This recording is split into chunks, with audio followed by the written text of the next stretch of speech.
সিলেটে দিন দুপুরে নিজ বাসায় এক কলেজ ছাত্রী খুন হয়েছেন। গলা কেটে তাকে খুন করা হয়েছে বলে জানিয়েছে পুলিশ। ঘটনাস্থল থেকে একটি রক্তমাখা কাঁচি উদ্ধার করা হয়েছে।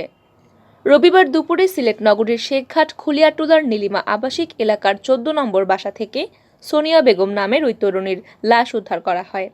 সে সিলেটের ফেঞ্চগঞ্জ উপজেলার মাইজগাঁও গ্রামের সেলিম মিয়ার মেয়ে। পরিবারের সাথে সে খুলিয়াটুলির ওই বাসায় ভাড়া থাকত। সোনিয়া দক্ষিণ সুরমা ডিগ্রি কলেজের ছাত্রী। পরিবারের সদস্যরা জানান, রবিবার সকাল 7টায় পরিবারের সদস্যদের সাথে নাস্তা করে সোনিয়া। এরপর হাসপাতালে ভর্তি হয়ে তার অসুস্থ বাবা সেলিম মিয়াকে দেখতে চলে যান পরিবারের অন্য সদস্যরা। দুপুর 12টার দিকে সোনিয়ার সারা শব্দ না পেয়ে তার ভাবি রুমে গিয়ে রক্তাক্ত মরদেহ পড়ে থাকতে দেখেন। ঘটনাটি ফোনে হাসপাতালে থাকা পরিবারের অন্য সদস্যদের জানান সোনিয়ার ভাবি। খবর পেয়ে পুলিশ গিয়ে বেলা 1টার দিকে লাশ উদ্ধার করে ময়নাতদন্তের জন্য ওসমানী মেডিকেল কলেজ হাসপাতালে পাঠায়। এ সময় সোনিয়ার রুমের ভেতর থেকে কাপড় কাটার একটি রক্তাক্ত কাঁচি উদ্ধার করা হয়।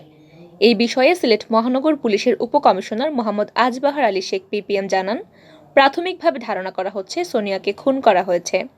গলা কেটে তাকে হত্যা করা হয়েছে। এই ঘটনায় একজনকে সন্দেহ করা হচ্ছে, তাকে আটকের চেষ্টা চলছে।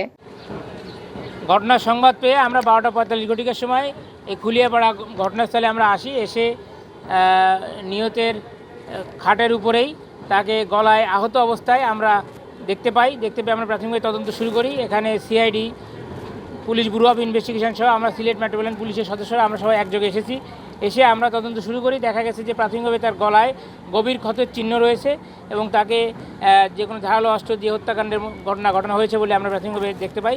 পরবর্তীতে আমরা যে বস্তু দিয়ে আঘাত করে এই ঘটনা সেটিও আমরা খুঁজে পাই। এটি একটি সিজার কেচি, তা দিয়ে তার গলায় আঘাত করেই হত্যাকাণ্ডের ঘটনা হয়েছে বলে আমরা প্রাথমিকভাবে আমরা বুঝতে পারছি। এখনও পর্যন্ত আটক করা হয় নাই, তবে আটকের চেষ্টা চলছে। আমাদের সাসপেক্টেড ব্যক্তি আমার শনাক্ত হয়েছে। আমরা আশা করছি খুব শীঘ্রই তিনি গ্রেপ্তার হবেন।